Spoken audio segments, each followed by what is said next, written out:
너희가 순종하는 자식처럼 전에 알지 못할 때에 따르던 너희 사역을 본받지 말고 오직 너희를 부르신 거룩한 이처럼 너희도 모든 행실에 거룩한 자가 되라.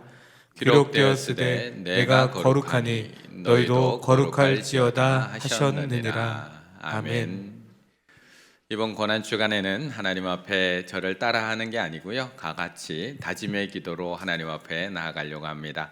다 같이 가슴에 손 얹으시고요, 같이 기도문을 하나님 앞에 올려드립니다.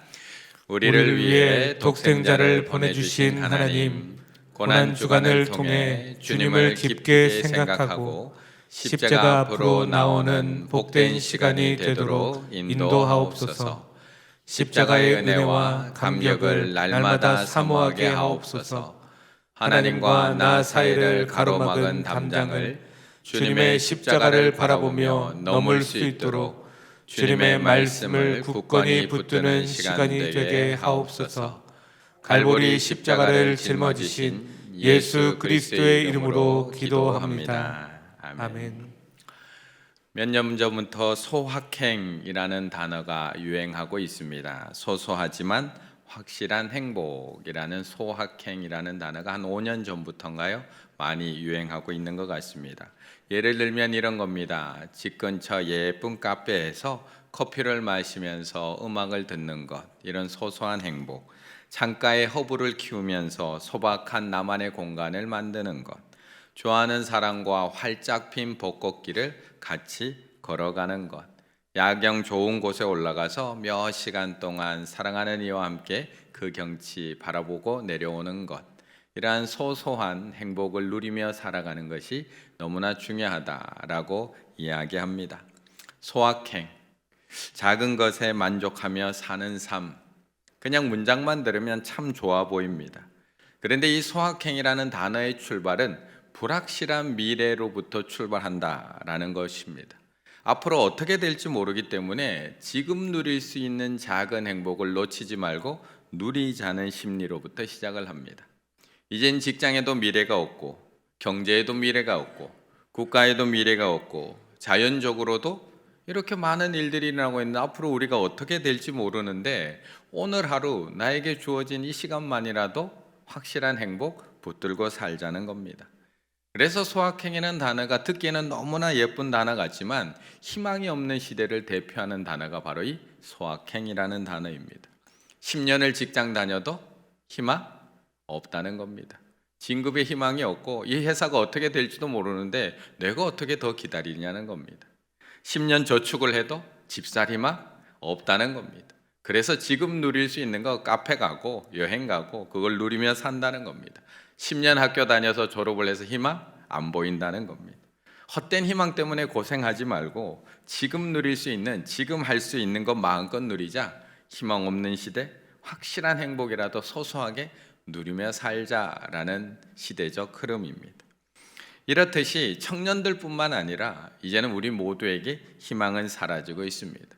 10년 뒤, 20년 뒤 이제 어떻게 될 것이다, 자신 있게 어떤 희망을 이야기해 줄 수 있는 사람 별로 없습니다. 요즘 우리가 부모들도 자녀들에게 뭔가를 얘기해 주려고 해도 앞으로 어떻게 될지 몰라서 뭔가 희망적인 얘기해 주기 쉽지 않습니다. 그렇다면 우리 성도님들은 어떤 희망을 가지고 살아가고 계시는가요? 오늘 하나님 앞에 나올 때 어떤 희망을 품고 어떤 기도의 제목을 가지고 하나님 앞에 나오셨습니까? 3절의 말씀을 같이 한번 읽어보겠습니다. 3절입니다. 우리 주 예수 그리스도의 아버지 하나님을 찬송하리로다. 그의 많으신 긍휼대로 예수 그리스도를 죽은 자 가운데서 부활하게 하심으로 말미암아 우리를 거듭나게 하사 산 소망이 있게 하시며. 아멘. 우리 모두는 소망이 있습니다. 올해를 한 해를 시작하면서 아마 각자 가지고 있는 소망이 다 있을 것 같습니다. 올해도 절대 빠지지 않을 것 같은 다이어트의 소망으로부터 시작해서 취업의 소망, 합격의 소망, 사업 성공의 소망, 빚 청산의 소망, 건강 회복의 소망, 이사의 소망. 이 땅을 살아가는데 너무나 중요한 소망들입니다. 그리고 꼭 필요한 소망들입니다. 그래서 그 소망 꼭 이루기 원한다고 우리는 서로 인사하며 덕담하기도 합니다. 하지만 오늘 본문에서 말씀하고 있는 소망은 그냥 소망이 아니라 산소망이라고 정확하게 이름 붙여놓고 있습니다. 우리를 거듭나게 하사 산소망이 있게 하시며, 산소망, 리빙 호프, 살아있는 소망이라는 겁니다. 살아있는 소망. 그렇다면 살아있는 소망이 있다면 반대로 죽은 소망도 있다는 겁니다.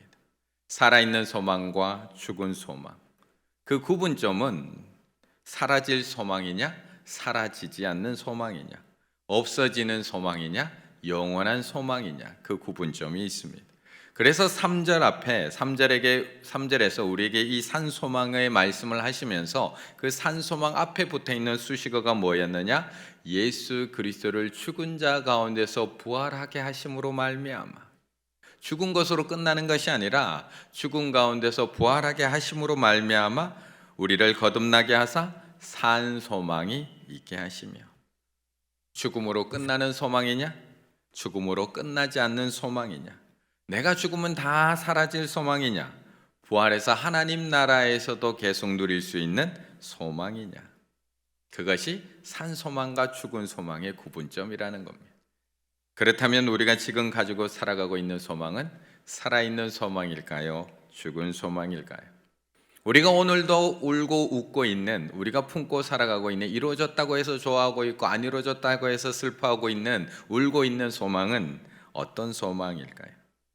그래서 사도 바울은 이 땅의 소망을 품고 살아가는 우리들을 위해서 이렇게 권면해주고 있는 겁니다. 에베소서 1장 18절 같이 읽을까요?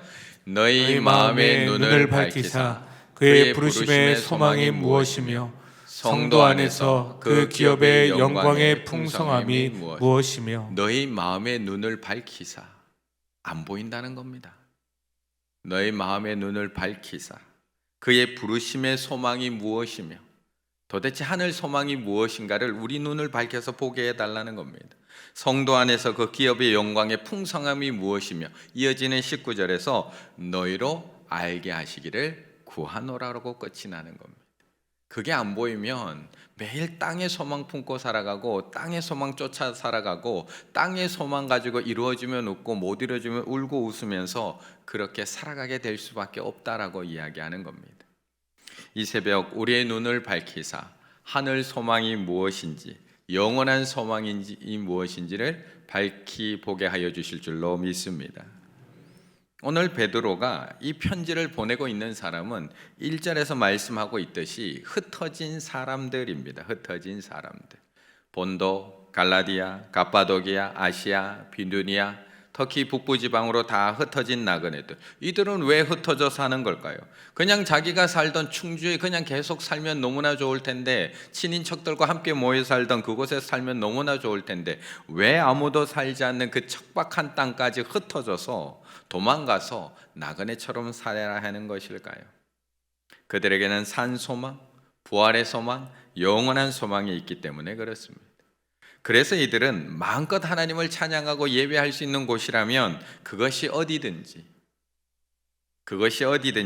하늘 소망을 품고 그곳으로 갈 수 있었고 그곳에서 하나님을 예배할 수 있었던 겁니다. 그런데 과연 사단 마귀가 하늘 소망을 가지고 살아가는, 품고 살아가는 사람들을 그냥 내버려 둘까요? 그냥 그렇게 살아가도록, 그렇게 하나님 나라 가도록 그렇게 내버려 둘까요? 6절의 말씀 같이 있습니다. 6절입니다. 그러므로 너희가 이제 여러 가지 시험으로 말미암아 잠깐 금신함하게 되지 않을 수 없으나 오히려 크게 기뻐하는도다. 아멘. 우리의 삶 속에 주어지는 여러 가지 시험은 우리가 꼭 뭘 잘못해야지만 주어지는 것이 아니라는 겁니다. 때로 하나님의 뜻을 이루기 위하여 살아가는 사람들, 때로는 하나님 나라의 소망을 두고 살아가는 사람들을 사단 마귀는 여러 가지 시험을 통해서 유혹하게 됩니다. 심지어 마귀는 예수님도 시험하고 유혹했던 존재가 바로 마귀입니다. 마태복음 4장 3절에 보면 우리가 너무나 잘 아는 시험하는 자가 예수께 나와 이르되 내가 만일 하나님의 아들이거든 명하여 이 돌로 떡덩이가 되게 하라고 유혹을 합니다. 어찌 이렇게 우리의 약점을 잘 아는지 모릅니다. 40일 동안 금식이 마친 예수님에게 나와서 했던 첫 번째 시험, 돌을 떡덩이로 만들라. 에서가 가장 배고플 때 야곱이 팥죽 한 그릇으로 장자권을 빼앗듯이 예수님이 가장 배고플 때 마귀는 나타나서 하늘 소망을 버리도록 유혹한다는 겁니다. 두 번째 시험, 자신을 경배하면 이 만국을 너에게 주겠다. 다스리는 권위와 영광을 너에게 주겠다. 또 유혹합니다. 세 번째 시험, 예루살렘 성전 꼭대기로 끌고 올라가서 네가 여기서 뛰어내리면 천사가 너를 받쳐줄 것이고 그러면 너의 이름은 많은 사람들이 너를 믿게 될 것이라고 유혹을 합니다. 이것으로 마귀의 시험이 끝이 났을까요? 이것으로 마귀의 시험이 끝이 났을까요? 분명 예수님은 그 광야의 시험을 너는 주 내 하나님을 시험하지 말라는 하나님의 말씀으로 마귀의 유혹과 시험을 이겨내십니다. 하지만 마귀의 시험은 거기서 끝나지 않습니다. 예수님이 십자가를 향해 걸어가는 그 순간 끝까지 예수님을 포기하도록 만드는 게 마귀입니다. 끊임없이 예수님을 유혹하고 핍박하고 조롱합니다. 예수님이 산 소망을 가지고 부활의 소망을 가지고 십자가를 향해 걸어가는 동안 적대자들만 예수님의 발걸음을 막아선 게 아니라 때로는 가족들이 그 발목을 잡기도 하고요, 때로는 제자들이 예수님이 가는 앞길을 막기도 합니다. 끊임없이 시험하고 끊임없이 유혹한다는 겁니다. 그렇다면 마귀가 우리들은 그냥 가만히 내버려 둘까요? 우리는 유혹하지 않을까요? 우리는 오늘도 시험하지 않을까요? 만약 시험하지 않고 유혹하지 않고 있다면 같이 걸어가고 있을지도 모르겠습니다. 우리가 만약 하늘 소망을 품고 걸어가고 있다면 우리를 과연 가만히 내버려 둘까? 우리가 가장 약한 것, 가장 민감한 것, 가장 넘어지기 쉬운 것, 때로는 먹고 사는 문제로 하늘 소망을 잃어버리게 만들 것이고, 때로는 명예와 체면의 문제로 하나님 나라 바라보지 못하게 만들 것이고, 때로는 남들보다 높아지고 싶은 비교의식 때문에 땅의 소망만 쫓으며 살아가는 존재로 우리를 만들어버린다는 겁니다. 우리는 분명 알고 있습니다. 죽은 소망 아니라 산 소망 품고 살아가야 한다는 것 알고 있습니다. 땅의 소망이 아니라 하늘 소망 가지고 하나님 나라만 바라보고 살아야 한다는 것 알고 있습니다. 하지만 우리가 꼭 넘어지는 포인트가 있다는 겁니다. 꼭 넘어지는 그거 하나가 있다는 겁니다. 다른 거 다 포기해도 절대 내려놓지 못하고 붙들고 살아가는 그거 하나 있다는 겁니다. 그거 하나로 인해서 나로 하여금 끊임없이 뒤돌아보게 만듭니다. 그거 하나로 하여금 끊임없이 하나님 나라를 바라보지 못하고 땅을 바라보며 살게 만듭니다. 그렇다면 우리 이제 어떻게 해야 하는 걸까요? 어떻게 해야지 롯의 아내처럼 뒤돌아보지 않고 하나님 나라 바라보고 끝까지 달려갈 수 있는 걸까? 14절의 말씀 같이 읽습니다. 14절입니다. 너희가 순종하는 자식처럼 전에 알지 못할 때에 따르던 너희 사역을 본받지 말고. 아멘. 대도조세형이라고 이름 기억하는지 모르겠습니다. 대도조세형. 몇 년 동안 아마 못 들으셨을 것 같은데요, 아마 그 이름 들으면 모르시는 분이 없을 것 같습니다. 그는 고아 출신이라서 15살 때부터 남의 것을 훔치기 시작을 합니다. 그가 유명해진 것은 특히 부유층 저명 인사들의 집을 털어서 가난한 사람들에게 나눠주면서 대도조세형이라는 이름으로 매스컴에서 그의 이름을 대대적으로 보도하게 됩니다. 그렇게 도둑 생활을 이어오던 그가 1998년에 15년의 형기를 마치고 출소하면서 그의 삶이 바뀌기 시작을 합니다. 그 안에서 신앙을 가지고 하나님을 믿기 시작을 해서 출소하면서 신앙 간증을 하기 시작을 합니다. 그리고 옥중에 뒷바라지하던 여성과 결혼도 하고요, 아들도 하나 낳게 됩니다. 나중에는 목사 안수를 받게 되고요, 나중에는 목사가 되어서 늘비 선교회라는 선교회까지 설립하게 됩니다. 이제 가난한 사람을 돕기 위해서 선교회도 설립하고 일본의 노숙자를 돕기 위해서 구원하겠다는 마음으로 일본을 오고 가게 됩니다. 1998년 11월에 이제 출소를 했는데 2000년 11월 도쿄부 시부야구에서 주택 3곳을 털다가 현지 경찰에 총에 맞고 잡히게 됩니다. 이후에도 2005년, 2010년, 2013년, 2015년 또 절도죄로 계속 구속이 됩니다. 만기 출소 후 81세, 이제 조금 나아졌을까? 2019년 6월에 또 다세대 주택 1층에서 저금통을 훔쳤다가 또 잡힙니다. 그리고 2년 6개월 2021년 12월 또 3번의 절도로 징역 2년, 올해 85세. 이제 8월에 출소할 예정입니다. 이제 고쳐졌을까요? 옛 습관이. 이제 버려졌을까요? 옛 습관이. 제가 대도조생이라는 대표적인 사람을 예로 들어서 말씀드렸지만 우리도 마찬가지라는 겁니다. 우리에게도 옛 습관이 있다는 겁니다. 우리도 늘 익숙하게 말하는 대로 말하고 하던 대로 살아가는 우리의 익숙함의 과거의 모습들이 있다는 겁니다. 과거의 모습대로 살아가려고 합니다. 살던 대로 낡은 습관대로 그냥 편하게 살아가고 싶어 합니다. 그러므로 우리가 분명히 새 사람이 되었음에도 불구하고 우리는 분명 새 사람이 되었음에도 불구하고 낡은 습관의 중력을 따라서 또 끌려갑니다. 옛사람을 벗어버리기가 이만큼 어렵다는 것을 말씀드리고 있는 겁니다. 이스라엘 백성들 분명히 애굽으로부터 구원받았습니다. 모세를 통해서 애굽 땅에 내리신 10가지 재앙 속에서 그 10가지 재앙을 직접 눈으로 보고 몸으로 경험하고 어린 양의 피로 말미암아 그들은 구원을 받았습니다. 분명히 구원받은 백성입니다. 그리고 하나님의 인도하심 속에서 그렇게 출애굽하게 되었습니다. 그렇다면 이제부터 하나님의 자녀답게 살아가야 되는 것 아닐까요? 하나님의 은혜를 기억하며 날마다 감사하며 살아가야 되는 것 아닐까요? 이제 약속의 땅만 바라보고 뒤는 돌아보지 않고 애굽은 그리워하지 않고 야 약속의 땅을 향해 걸어가야지 하고 앞만 보고 가야 되는 거 아닐까요? 그런데 출애굽기 13장에 보면 이스라엘 자손이 그들에게 이르되 우리가 애굽 땅에서 고기 가마 곁에 앉아 있던 때 고기 맛을 잊지 못하는 겁니다. 떡을 배불리 먹던 때 배부른 때 잊지 못하는 겁니다. 여호와의 손에 죽었더라면 좋았을 것을 너희가 이 광야로 우리를 인도해내어 이 온 회중이 줄여 죽게 하는도다. 이 불평이 홍해를 건넌 지 며칠 되지 않은 불평입니다. 홍해를 건넌 지 얼마 지나지 않은 이스라엘 입술에서 나오는 불평, 하나님께서 홍해를 갈라서 마른 땅으로 건너는 놀라운 기적을 체험한 이스라엘 입술에서 나오는 원망이라는 겁니다. 바로 14장에서 홍해를 건너고 15장에서 하나님 앞에 춤을 추며 찬양을 했던 이스라엘 백성들의 입술에서 나오는 원망과 불평, 여전히 뒤돌아보며 살아간다는 겁니다. 롯의 아내만 뒤돌아보는 거 아닙니다. 조세형만 옛 습관 못 버리는 건 아닙니다. 우리는 늘 과거로 돌아가고 싶어 합니다.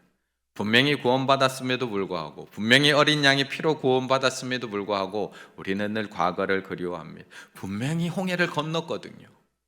홍해 사건은 곧 신약에서는 세례 사건이라고 말씀하거든요. 우리 세례 받았거든요. 새 사람이 되었음에도 여전히 옛 사람으로 돌아가고 싶어하는 우리들의 본성.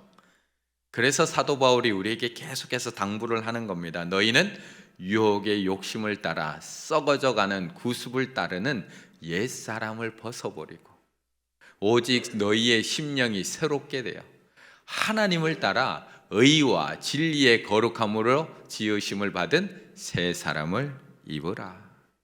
우리에게 끊임없이 이것을 당부하는 겁니다. 옛사람 버려 새 사람 입어. 옛사람의 옷 벗어버리고 새 사람의 옷을 입어.